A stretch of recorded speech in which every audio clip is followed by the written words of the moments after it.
رسوله الكريم أما بعد أعوذ بالله من الشيطان الرجيم بسم الله الرحمن الرحيم وما أرسلناك إلا رحمة للعالمين وقال النبي صلى الله تعالى عليه وسلم الخلق عيال الله صدق الله مولانا العظيم وصدق رسوله النبي الكريم ونحن على ذلك من الشاهدين والشاكرين والحمد لله رب العالمين. میرے محترم بزرگ اور دوستو، اس منچ پر تشریف فرما ہندوستانی پسماندہ منچ کے صدر جناب میرے بڑے بھائی محمد شمشاد میر صاحب اور سبھی میرے بڑے یہاں پر تشریف فرما ہے، تو سبھی کو اہلا و سہلا و مرحبا پیش کرتا ہوں. اور میرے سامنے بیٹھے میرے بزرگ، میری مائیں، بہنیں، بچیاں، دیکھیے کافی دیر سے آپ کا یہ پروگرام چل رہا ہے اور اس پروگرام کے اندر آپ کو میرے سے پہلے سارے نہج اور سارے طریقے، ساری سوچیں آپ کے سامنے رکھ دی گئی ہیں کہ آتنکواد کیا ہے اور آتنکواد کی سوچ کیا ہے، آتنکواد کون لوگ ہوتے ہیں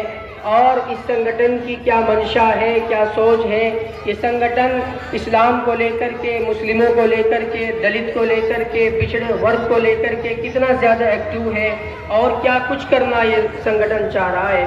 مجھے تو یہ حکم ملا ہے کہ اسلام کا جو صاف چہرہ ہے اس کے بارے میں دو باتیں آپ کے سامنے رکھوں. تو میں نے آپ کے سامنے قرآن پاک کی ایک چھوٹی سی آیت تلاوت فرمائی ہے، وَمَا أَرْسَلْنَاكَ إِلَّا رَحْمَةً لِّلْعَالَمِينَ،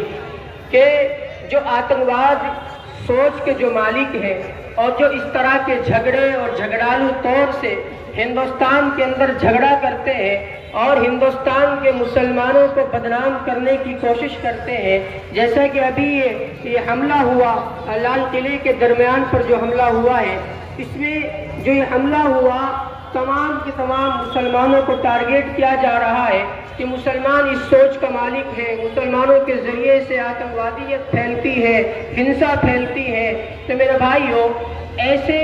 وچار دھارا کے لوگوں سے ہمیں کٹنا چاہیے اور ان کے خلاف ہمیں کام کرنا چاہیے. جیسے آپ لوگ یہ لے کر کے بیٹھے ہیں ہندوستان زندہ باد، آتنکواد کو پھانسی دو، یہ سب چیزیں بالکل صحیح ہے، کیونکہ آپ قرآن کریم کا درس سنیے اور دیکھیے قرآن کریم ایسے لوگوں کے بارے میں کیا کہتا ہے. اپنے نبی کریم صلی اللہ تعالیٰ علیہ وسلم کی سیرت کو پڑھیے. اللہ کے نبی صلی اللہ تعالیٰ علیہ وسلم کے اوپر ایک وقت ایسا آیا کہ جب نبی کریم صلی اللہ تعالیٰ علیہ وسلم کو پریشان کیا گیا اور ان کے اوپر اتیاچار کیا گیا، ان کو مجبور کیا گیا. اسلام کی دعوت کو جب انہوں نے پھیلانا شروع کیا، اسلام کا صاف چہرہ انہوں نے جب لوگوں کو بتانا شروع کیا، تو ان کے اوپر بہت ساری کٹھنائی آئی، بہت ساری پریشانیاں آئی. تو اس وقت اللہ کے نبی صلی اللہ تعالیٰ علیہ وسلم کے پاس میں آسمانوں کے فرشتے آئے، پہاڑوں کے فرشتے آئے اور انہوں نے آ کر کے کہا کہ یا رسول اللہ، یا اللہ کے رسول،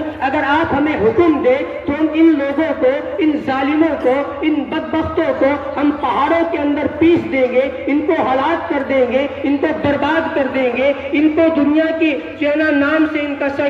کا نام صفائی ہستی سے ہم ان کو بالکل مٹا دیں گے. لیکن اللہ کے نبی نے اس وقت میں یہ کہا تھا کہ نہیں، میں جو ہے نا ایک انسانیت طرف نہیں ہوں، ایک انسان طرف نہیں ہوں، ایک فرقے طرف نہیں ہوں، ایک دھرم طرف نہیں ہوں. اسی کو لے کر کے اللہ نے قرآن کریم کے اندر یہ آیت نازل فرمائی تھی، وَمَا أَرْسَلْنَاكَ إِلَّا رَحْمَةً لِّلْعَالَمِينَ، کہ میں پورے عالم کے لیے انسانیت ہوں، میں پوری دنیا کے لیے انسانیت ہوں. کہ کیا یہ لوگ جو انسانیت کے نام پر ایسا کام کرتے ہیں، آتنکوادیت کو بڑھاوا دیتے ہیں، تو کیا یہ لوگ اللہ کے نبی کے ماننے والے ہیں؟ کیا یہ لوگ اسلام سے مکمل طور سے محبت کرتے ہیں؟ ارے قرآن کریم تو یہ درس دیتا ہے، یا ایھا الذین آمنوا ادخلوا فی السلم کافہ، کہ ایمان والو اسلام کے اندر پورے کے پورے داخل ہو جاؤ. میں صاف طور سے اس بنچ سے یہ اعلان کرنا چاہتا ہوں اور بتا دینا چاہتا ہوں کہ جو اس طریقے کی جو ہے نا سوچ رکھتے ہیں اور اس طرح سے ہندوستان کے اندر بدامنی پھیلانے کا کام کرتے ہیں، یہ ہندوستانی پسماندہ منچ اور ہندوستانی پسماندہ منچ کا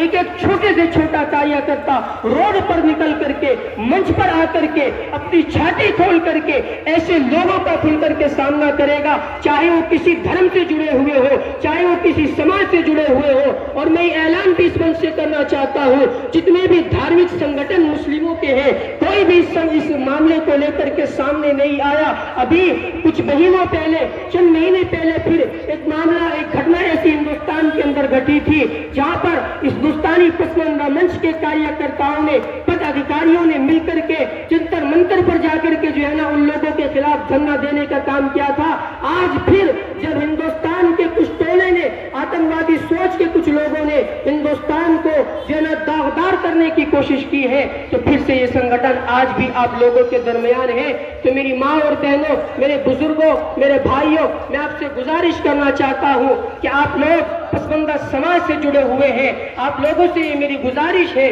یہ التماس ہے، عاجزانہ و عارضانہ میں آپ سے گزارش کرتا ہوں کہ جو لوگ اسلام